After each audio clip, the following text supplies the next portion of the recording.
માનनीय श्री शहर प्रमुख भाई मुकेश भाई, हमारा मीडियाना इंचार्ज भाई श्री राजू भाई, आप सौ पत्रकार मित्रों, સૌથી પ્રથમ તો હું ફિલ્ડ ઉપર કામ કરનારા સૌ પત્રકાર ભાઈઓનો હૃદયપૂર્વક આભાર વ્યક્ત કરું છું કે આપ સૌએ મને ચૂંટણીના આ દોરમાં ખૂબ સારી રીતે સહકાર આપ્યો છે, એ માટે હું આપ સૌનો આભાર માનું છું. મિત્રો, આજે મતદાન ગઈકાલે પૂરું થયું છે અને મતદાનની પ્રક્રિયા પૂરી થયા પછીના મારા મનોભાવો આપની સાથે શેર કરવા માટે મેં આપ સૌને બોલાવ્યા છે. આપ બધાને ખ્યાલ છે કે મારી 40 વર્ષની જાહેર જીવનની કારકિર્દી છે અને એ કારકિર્દીના આ દોરમાં હું ચૂંટણી લડ્યો. મારે આપ સૌની વચ્ચે એકદમ નિખાલસ એકરાર કરવો છે કે મારી સમગ્ર કારકિર્દી દરમિયાનનો સૌથી કઠિન દોર એમાંથી હું પસાર થયો છું. ગઈકાલે ચૂંટણી પૂરી થઈ ગઈ, મતદાન સારી રીતે થયું, ઉત્સાહપૂર્વક વાતાવરણની અંદર થયું અને સૌથી સારા સમાચાર તરીકે હું જેને મૂલવું છું એ સંપૂર્ણ શાંતિપૂર્વક એ ઘટનાને કારણે હું અત્યારે આપ સૌની વચ્ચે મારી લાગણીઓ શેર કરવા માટે આવ્યો છું. સાથીઓ, મારા એક નિવેદનને કારણે આખી એ ચૂંટણીની અંદર ખૂબ મોટા વમળો સર્જાણા અને એને કારણે આ દોરમાંથી મેં જેમ આપને કહ્યું કે સૌથી મારો જાહેર જીવનનો પીડાદાયક કહો, કષ્ટદાયક કહો, એ દોરમાંથી હું પસાર થયો. મારે આપને સૌને કહેવું છે કે મારી ભૂલ થઈ, મારાથી ભૂલ થઈ, એની પ્રતિક્રિયામાં ક્ષત્રિય સમાજ તરફથી એના સમાજને ઉદ્વેલિત થવાનું નિમિત્ત બન્યું, કારણ બન્યું. પણ આખી એક ઘટનાનું કેન્દ્રબિંદુ અને કારણ હું જ હતો. પણ થયું એવું કે અમારી આખી પાર્ટી પણ એમાં લપેટા અને અમારી આખી પાર્ટીને પણ સહન કરવું પડ્યું, જે મારા માટે સૌથી કષ્ટદાયક છે અને ઇન્ડિવિડ્યુઅલ એ બહુ પીડાદાયક બાબત છે. સામાન્ય સંજોગોમાં મારા વક્તવ્યો એ મારી પાર્ટી માટે એસેટ હતા, મારી પાર્ટી માટે એ પ્રોત્સાહક રહેતા હોય. એને બદલે હું જ્યારે કેન્ડિડેટ હોઉં ત્યારનું મારું એક વક્તવ્ય એ સમગ્ર પાર્ટીને દ્વિધામાં મૂકનારું થયું, મુશ્કેલીમાં મૂકનારું થયું. એનો પણ હું એકરાર કરું છું અને એની સઘળી જવાબદારી મારી છે એમ હું બહુ સ્પષ્ટપણે આપ સૌની વચ્ચે સ્વીકાર કરું છું. પાર્ટીના અમારા પ્રમુખ તરીકે CR પાટીલ સાહેબે પણ દિલગીરી વ્યક્ત કરેલી, એમણે પણ બધાની સાથે પ્રયાસો કરીને જે કંઈ કરવા જેવું હતું એ બધું કરતા જ હતા, પણ એનું નિમિત્ત માત્ર મારે આપ સૌને એ કહેવું છે કે હવે હું માણસ છું, તો માણસ માત્ર ભૂલને પાત્ર. અને મેં તો તે વખતે પણ સહજથી, જેવી ક્ષત્રિય સમાજમાંથી હજી તો યુનાઇટેડ વેમાંય નહોતું અને 1 to 1 જે લોકોના મને ફોનો આવતા હતા, તરત જ મેં તો કહ્યું હતું, કારણ કે મારા મનમાં કશું હતું નહીં એટલે મેં દિલગીરી વ્યક્ત કરી દીધી હતી, માફી માગી લીધી હતી અને આગળ જતાં સમાજની વચ્ચે જઈને પણ મેં, અને એ વખતે પણ આપ બધા સાક્ષી હતા, અને એ વખતે પણ મેં માફી માગી હતી. હવે જ્યારે મતદાનની પ્રક્રિયા પૂરી થઈ છે અને હવે મતવાળો વિષય કાંઈ છે નહીં, હવે રાજનીતિવાળો વિષય પણ જે છે નહીં, કારણ કે ચૂંટણી હોય ને એટલે પછી બધું એમાં અંદર આવી શકે, એ આપણને બધાને ખ્યાલ છે. એટલે એમાંય હું તો કંઈ બહુ જવાના મતનો છું નહીં. હવે હું પરસોત્તમ રૂપાલા, ભારતીય જનતા પાર્ટીનો કાર્યકર્તા અને જાહેર જીવનનો એક કાર્યકર્તા તરીકે ક્ષત્રિય સમાજના જે લોકોની લાગણી દુભાણી હતી અને મેં ત્યારે માફી માંગી હતી, એનો એક ભાવાર્થ એવો પણ નીકળતો હોય કે હવે ચૂંટણી છે તો ફરજિયાત છે કે આવું કંઈક કરીને એમાંથી રસ્તો કાઢવા માટેનો પ્રયાસ કરે, ને એ પણ સ્વાભાવિક છે. આજે હું નમ્રતાપૂર્વક માફી માગું છું, સમગ્ર ક્ષત્રિય સમાજની માફી માગું છું, ક્ષત્રિય સમાજની અમારી માતૃશક્તિને પણ વિનંતી કરું છું, અને ક્ષત્રિય સમાજને કહું છું કે ઔદાર્ય એ ક્ષત્રિય સમાજનું ભૂષણ છે. હવે આજે રાજનીતિ પ્રેરિત આ મારું નિવેદન નથી. હું આપ સૌને કહેવા માગું છું કે આપણા દેશના વડાપ્રધાન અને વિશ્વની ઉમ્મીદ એવા આદરણીય નરેન્દ્રભાઈ મોદી સાહેબને પણ આ ઘટનાને કારણે સાંભળવું પડ્યું છે. એમને પણ નાનું મોટું કશુંક પણ એમને જે થયું હશે એ પણ મારા માટે અત્યંત પીડાદાયક અને કષ્ટદાયક વિષય છે. તો ફરીથી હું આપ સૌના માધ્યમથી એક નમ્રતાપૂર્વક મારી માફીને પ્રસ્તુત કરીને ક્ષત્રિય સમાજને આહ્વાન કરવાના મતનો છું, વિનંતી કરવાના મતનો છું કે રાષ્ટ્ર જ્યારે વિકસિત ભારત બનવાના લક્ષ્ય તરફ આગળ વધી રહ્યું હોય ત્યારે એમાં મારી ભૂલને નિમિત્ત બનીને આખા સમાજને કોઈ પણ પ્રકારની અન્ય બાબતોથી એ સમાજ માટે કશું કહેવાનું ઇતિહાસને મન થાય એવી બાબતોથી પર રહી અને ક્ષત્રિય સમાજ રાષ્ટ્રના વિકાસની આ કેડીની અંદર અગ્રેસર ભૂમિકા ભજવવા માટે આગળ વધે એવું નમ્ર નિવેદન, નમ્ર અપીલ આપ સૌના માધ્યમથી હું કરવાના મતનો છું. આ વિષય એક વખત મારી દૃષ્ટિએ પ્રેસમાં ક્યાંક ચર્ચાનો તો પણ ખરો, અને કદાચ અશ્વિનીજી આવ્યા હતા ત્યારે પણ એમણે આની ઉપર પ્રકાશ નાખવાનો કોશિશ કરી હતી.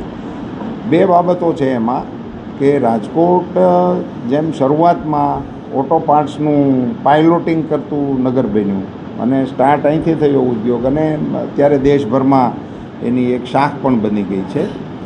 એની સાથે સાથે જ્વેલરી અને ઇમિટેશને પણ બહુ મોટું કાઠું કાઢ્યું છે. એ પણ અત્યારે રાજ્ય સ્તરે નહીં પણ નેશનલ સ્તરે આપણે હા નેશનલ લેવલે આપણે એને કોન્ટ્રીબ્યુશન છે. હા, એ એવી રીતે તમે જે કહ્યું કે કોઈ મોટા કારખાના નથી આવ્યા, તો એને માટેની બેઝિક ઇન્ફ્રાસ્ટ્રક્ચરલ જે સુવિધાઓ હોવી જોઈએ, MNSને લાવવી હોય તો કનેક્ટિવિટી રોડની, ટ્રેનની, એરની, એ બધી જે હોવી જોઈએ એ એક તબક્કે આપણી પાસે નહોતી. હવે એ બધું થઈ ગયું છે અને એને કારણે હવે વાતાવરણ જ બન્યું છે કે MNS આવી શકે. તો સ્વાભાવિક છે કે હું પ્રતિનિધિ તરીકે મને તક મળે તો હું જરૂર એ દિશાને લીડ કરવા માટેનો જરૂર અવશ્ય પ્રયાસ કરું.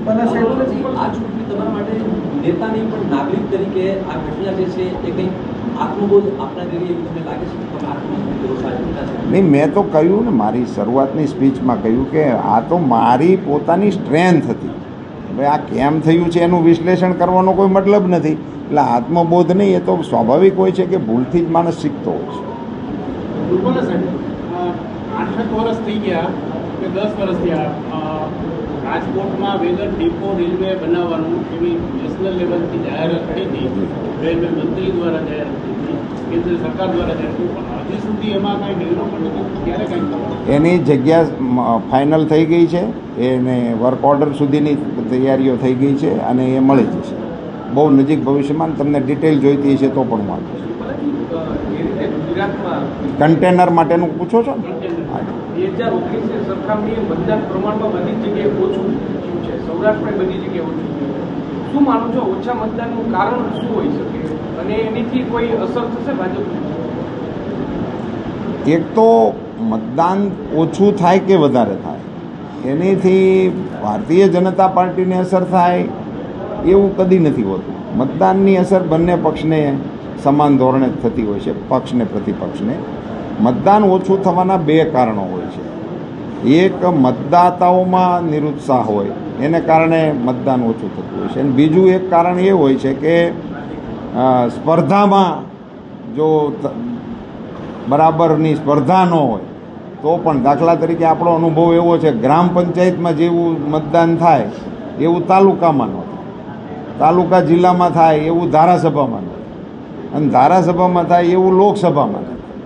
એ જેમ એ બેઝિક એનો મીન છે એવો કે જેવી સ્પર્ધામાં જેટલી ખેંચતાણ મજબૂત એટલું મતદાન, કારણ કે એક તરફી ખેંચીને જેટલું થાય ને એમ બે તરફી ખેંચવા સાહેબ, સૌરાષ્ટ્રના બધા લગભગ ગામડાઓમાં ક્ષત્રિય સમાજ અને પાટીદાર સમાજ વસવાટ કરે છે. આજના નિવેદન પછી આપ જાણો છો થોડી પરિસ્થિતિઓ છે, તો હવે આ બંને સમાજને કેમ કે 20 વર્ષની શાંતિ છે સૌરાષ્ટ્રમાં, 15-20 વર્ષની, અને બંને સમાજ હળીમળી છે, તો આ ચૂંટણી હવે પૂરી થઈ ગઈ, તો હવે શું કહેવા માંગશો આ બંને? તમે મુદ્દો બહુ સરસ પૂછ્યો. મેં આજની પ્રેસ જ એટલા માટે રાખી છે. હવે આ મારી મત માટેની પ્રેસ નથી અને મત માટેની આ અપીલ નથી. આપણા સામાજિક નિસ્બત માટેની મારી આ પ્રેસ છે, અને આ સામાજિક નિસ્બતને કારણે હું આપની સામે આ વિષય લઈને ક્ષત્રિય સમાજને મેં અપીલ કરી છે. આપણે ત્યાં એ પરંપરાઓ ગુજરાતમાંથી સમરસ ગુજરાતની જે આખી સામાજિક વાતાવરણ આપણું ઊભું થયું છે, હવે માત્ર એક મારી ભૂલને કારણે એને ફરીથી સામાજિક સ્વરૂપ આપવાને બદલે ફરીથી આપણે સમરસ થઈએ. અને હું એ વાતનો પણ સ્વીકાર કરું છું કે જે બન્યું છે એ મારી ઘટનાની ક્રિયાની પ્રતિક્રિયા છે. એટલે હું તો હવે એમને દોષિત નથી માનતો ને હું એમ કહું છું કે મને ક્ષત્રિય સમાજ માટે ત્યારે પણ મારા મનમાં કટુતા નથી, અને આજની તારીખ પછી પણ હું એમાં કટુતા રાખવાનું. સાહેબ, તમે જે રીતના કીધું કે નબળા ઉમેદવાર, યોગ્ય ઉમેદવાર સામે નથી, એટલે પરેશ ધાનાણીને કઈ રીતે જુઓ છો? મેં ઉમેદવાર શબ્દ વાપર્યો નથી, આપે ક્યાંકથી શોધી કહેશો. પરેશ ધાનાણી કઈ રીતે જુઓ છો? હવે હું એને જોવાનું હોય તો ગઈકાલનો સવાલ છે. ગુજરાત આખામાં આંદોલન છે અને તમે કહી રહ્યા છો કે ક્ષત્રિય સમાજ એક મોડો સમાજ છે, તો યુવાનો ઉપર જે કેસ થયા છે, પૂતળા બાયરા છે, રસ્તા રોક્યા છે, તો તમે સરકારને અપીલ કરશો કે કેસ પાછા ખેંચી? એ બધા વિષયો છે એ સંવાદ દ્વારા જરૂર એના રસ્તાઓ નીકળી શકે. મારે એ પણ અત્યારે નોંધવું જોઈએ કે આવડા મોટા આંદોલન પછી ગઈકાલના જે વ્યવહારો થયા એ અત્યંત પ્રશંસનીય છે, અને હું આભાર પણ એમનો માનવા માગું છું કે ગઈકાલે ચૂંટણી પ્રક્રિયાની અંદર કોઈ પણ પ્રકારના અવરોધો ક્ષત્રિય સમાજ દ્વારા ઊભા નથી કરવામાં આવ્યા. એ દિશા તરફનું એમનું પણ વલણ છે એવું મારું માનવું છે. આગલા 5 વર્ષ માટે ઇર્રેસ્પેક્ટિવ ઓફ રિઝલ્ટ્સ અમારી બ્લુપ્રિન્ટ શું રહેશે?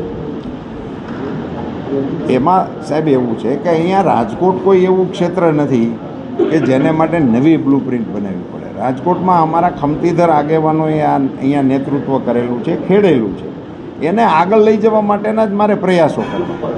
સારામાં સારી વાત મને એ લાગી કે સંપૂર્ણપણે આખી કોન્સ્ટિટ્યુન્સીમાં શાંતિપૂર્વક મતદાન, અને આખા દિવસ દરમિયાન મને એક પણ સૂચના કે ટેલિફોન કોઈ નકારાત્મક વિગત સાથેનો કે ઘટના સાથેનો મને આખો દિવસ મળ્યો નહીં. હું તો અગાઉ ચૂંટણીઓ લડતો હતો અને ત્યારે આવું બધી ઘણી ઘટનાઓ બનતી હતી, પણ આ જે મળ્યું નહીં એ મારા માટે સૌથી સારી ઘટના હતી. અને તમે કહો છો કે સૌથી ખરાબ ઘટના, તો આખા દિવસ દરમિયાન એવો કોઈ અનુભવ મને થયો જ નહીં, એટલે એને હું કોઈ ઘટનાને એમાં દર્શાવી શકું એવું છે. ગુજરાતમાં રહેવાનો છો, અન્ય રાજ્યોમાં પ્રચાર માટે? મને સૂચના આવી છે પણ ડેટ નથી આવી, પણ ગુજરાતમાં તો હવે બીજી રીતે રહેવાનો મતલબ નથી. એ તો પાર્ટીના કાર્યક્રમો પ્રમાણે અન્ય કયા રાજ્યોમાં પ્રચાર? એ આવશે નિશ્ચિત તારીખ. મારી પાસે ડેટો માંગી છે અને દિવસો માંગ્યા છે, લોકેશન પાર્ટી નાખશે. ચૂંટણી પૂરી થઈ ગઈ છે, હવે તમે ક્ષત્રિય સંકલન સમિતિને મળશો, તેની સાથે બેઠક કરશો? એ વિષયમાં હું કહું કે હું મળીશ એ મારી દૃષ્ટિએ યોગ્ય નથી. એમાં અમારા ક્ષત્રિય સમાજના આગેવાનો, પાર્ટીના આગેવાનો, કારણ કે હું તો એમાં કેન્દ્રબિંદુ છું, એટલે હું એવી વાત કરું એ મને લાગે થોડીક અનુચિત કહેવાય. સાહેબ, એક મહત્વનો સવાલ છે, કારણ કે ક્ષત્રિય સમાજનું જે આંદોલન ચાલ્યું, ભાજપમાં અનેક ક્ષત્રિય યુવાનો હતા અને સમાજની સાથે પણ હતા, તેમની વચ્ચે જે એક વેરઝેર ઊભો થયો છે, તેના માટે શું સંદેશો? કારણ કે ચૂંટણી પણ પૂરી થઈ ગઈ છે, નિયમિત ચૂંટણી બન્યું છે, એના માટે મેં આપને કહ્યું જ એટલા માટે મારા કારણે મારા કેટલાક સાથીદારોને સહન કરવું, એટલે એમાં એ સાથીદારોમાં એ જ આવે. મોટે ભાગે જે ક્ષત્રિય આગેવાનો હતા એમને જે ટ્રોલ થતા હતા એમ શબ્દ વાપરી શકાય કે એમની સામે પણ એ બધાને માટે પણ એટલા માટે જ મેં એમનો ઉલ્લેખ કરીને કહ્યું હતું. બીજું કે મેં જે વાત મૂળ કરીને એમાં એનું કેન્દ્રબિંદુ છે કે આ ઘટનાનો કારણભૂત પણ હું હતો, એટલે એનો જવાબદારી પણ મારી છે, મારી સિવાય કોઈ નાની નથી, નંબર 1. પ્લસ મારો એવો બહુ નમ્ર મત છે કે કાર્યકર્તાઓ તરીકે જે આગેવાનોએ મારો પક્ષ લીધો, હું હવે એ બધા વિષયો એટલા માટે નથી છેડવા માગતો. ઘણા લોકોએ મને ટેલિફોન કરીને કીધું છે કે અમે તમને મત આપવાના છીએ, પણ એ બધા વિષયોને છેડીને પાછું આપણે બીજી દિશામાં કોઈ વાતાવરણ જાય એને માટેનો મારો કોઈ ઈરાદો નથી. પરસોત્તમભાઈ, જે આખી પરિસ્થિતિ ઊભી થઈ, જી તમે એનો ટાળવાનો પ્રયાસ પણ કર્યો, પણ જી. લગભગ મતદાનના દિવસ સુધી ચર્ચાઓ ચાલી, જી. સભ્ય સમાજનો જી, જી. તમારી પાર્ટીનો તમને સમર્થન નહીં, પણ તમે શું પ્રયાસ કર્યા અને તમને લાગે તમે પૂરતા પ્રયાસ કરી શક્યા? મને એમ લાગે છે કે મેં કર્યા એની કરતાંય મારા પાર્ટીના આગેવાનોએ વધુ મજબૂત પ્રયાસ કર્યા. હું પ્રયાસ કરું ને એ સ્વાભાવિક છે કે હું પોતે પાર્ટી હતો, એટલે મારા પ્રયાસોને તો અધરવાઇઝ મેં કહ્યું ને કે હું આ પ્રયાસ કાલે કરું ને, ગઈકાલે કરી હોય સવારમાં મતદાન પહેલાં, તો પણ બધા એમ કે હવે તમને આજે જરૂર છે એટલે કરો છો, એ ટાઇટલ લાગે ને, એટલે એને કારણે ઇન્ડિવિડ્યુઅલી નહીં આપણે જોડાઈ શકીએ. સાથે કે ક્યાંક ને ક્યાંક અંદરથી હવા દેવાતી હોય એવું તમારું માનવું છે? બે અમે એક પૂછી લો, લાસ્ટ 2 જવાબ આરે. સાહેબ, તમે કીધું કે 40 વર્ષની મારી રાજકીય કારકિર્દીમાં સૌથી પીડાદાયક આ ચૂંટણી હતી, તો તમને એમ લાગ્યું છે કે ક્યાંક ઘણા બધા રેમન્યસ ઊભા થયા? હવે તો પરિણામ જ્યારે આવે, આમનો વિજયોત્સવ થાય, તો પાછું રેમન્યસ ઊભું લાગે તો થોડુંક ઉત્સવને પણ સાદાઈથી રાખવું છે, અથવા તો તમને એમ લાગે છે કે હવે ચૂંટણીઓ ખૂબ આપે પણ લડ્યા, તો તમને એમ લાગે છે કે હવે પછી કોઈ ચૂંટણી હવે આવા કોઈ સંજોગો ન થાય તો ન લડવી જોઈએ, પ્રાયશ્ચિતના ભાગરૂપે આવું કાંઈ વિચારો? એ બધા વિષયો મારા છે જ નહીં, લડવા ન લડવાના એ પાર્ટીના વિષયો છે, એ આપની જાણ માટે. અને હું તો ઈચ્છું જ છું કે ક્યારેય વૈમનસ્ય કોઈ પણ ચૂંટણીમાં કોઈ પણના કારણે નહીં થઈ જવું, મારા કારણે નહીં, કોઈ પણના કારણે. આપે જે વાત કરી એ આગાહીવાળી વાત છે, એટલે મેં મારા આખા પ્રવચનો દરમિયાન તમે ક્યારેય એ લીડવાળી આગાહીવાળી સ્કીમમાં હું પહેલેથી જ નથી જોડાતો, કારણ કે ભવિષ્યવાણીમાં મારો કોઈ અનુભવ નહીં, નથી, પાટીલ સાહેબ એક ટાર્ગેટ એટલે હું એમાં કોઈ ભવિષ્યવાણીવાળી વાતમાં ક્યારેય જોડાતો. સાહેબ, રાજકોટની કેન્દ્ર તરફથી કઈ પ્રકારની ભેટ મળશે પહેલી ભેટ? અરે પ્રભુ, એ બધા કોમન સવાલો છે. આપ સૌનો ખૂબ ખૂબ આભાર, ધન્યવાદ. Okay okay. આપે 100% મતદાનની અપીલ કરી જી, છે જી. આપના દરેક સભામાં. જી, જી. આપે હવે બૂથના આંકડા પણ આપને મળી ગયા છે. જી. કેટલા એવા બૂથ છે કે જ્યાં 100% મતદાન? ના, 100% મતદાનની અપીલ અમે કરીએ ત્યારે 100% મતદાન દરેક બૂથનું થાય એવી અપેક્ષા એટલા માટે નથી હોતી કે બૂથની અંદર મતદાતાની સૂચિઓમાં મૃત્યુ પામેલા, ટ્રાન્સફર થઈ ગયેલા આ બધા મતદાતાઓ હોય જ છે. ધન્યવાદ.